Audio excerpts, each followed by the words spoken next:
8-goal rout on Sunday. The Devils got blown out in the second period of Game 4 versus the Canes with the threat of elimination looming. Is there any hope for the Devils to make it out of this series? Here to break down what happened last night in New York is Devils beat reporter for the Hockey News. That is Kristy Flannery. Kristy, not in a car this time. At home talking to me. How's it going? It's going well. How are you doing? I'm doing good. I'm doing good. Better than the Devils, who are down 3-1. But let's talk about them. After a strong start, the Devils faded away and allowed the Canes to get back into the game. That would be Game 4. Did the Devils take their foot off the gas, or did Carolina just find their game again?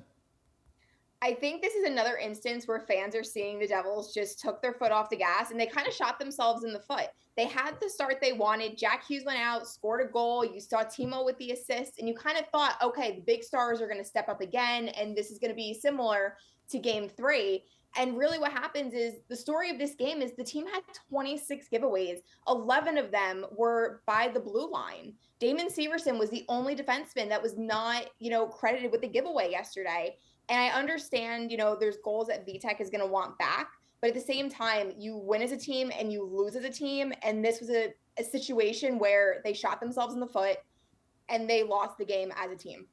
Okay, Kristy, so ahead of the game, there were a lot of questions about goaltending. And sure enough, Vanacek had another terrible outing. Should the blame fall at Lindy Ruff's feet for the goaltending decisions here? I don't think that Lindy Ruff is the only person that's going and making these decisions. I previously asked him in the regular season what goes into when you kind of decide which starting goaltender goes in a back-to-back.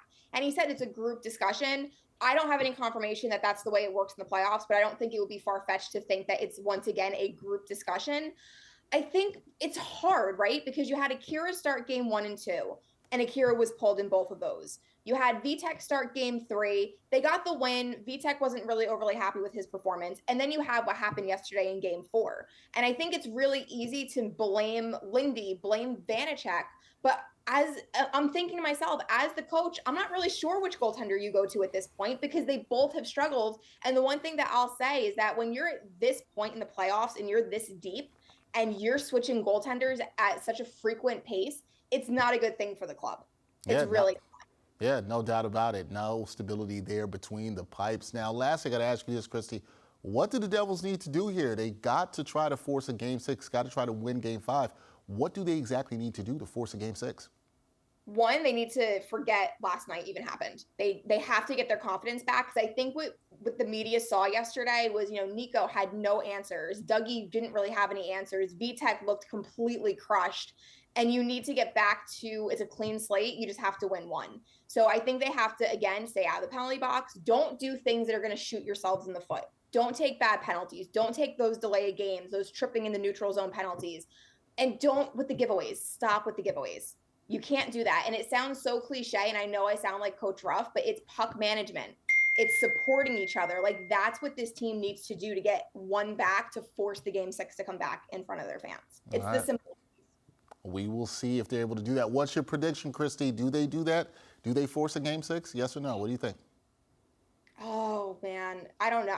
The reason I'm going to say they do is because for some reason this club does really well with their back against the wall.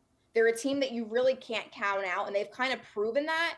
But Carolina is a different beast. And I think the matchup, having Carolina have that matchup, is going to be a problem, because I think they're going to put Stahl out with Jack Hughes, and that's going to shut him down. So I want to say yes, but I know people aren't going to like that, but I don't know. Yeah, well, listen, people always want to put all the prediction weight on somebody. I put you on the spot there. I know, it's okay. I think you gave a sufficient answer. We will see how it plays out. They haven't given you much reason to be confident, but they have shown some fight. We'll see if the Devils are able to do that on Thursday night in Game 5, and if they're able to force a Game 6.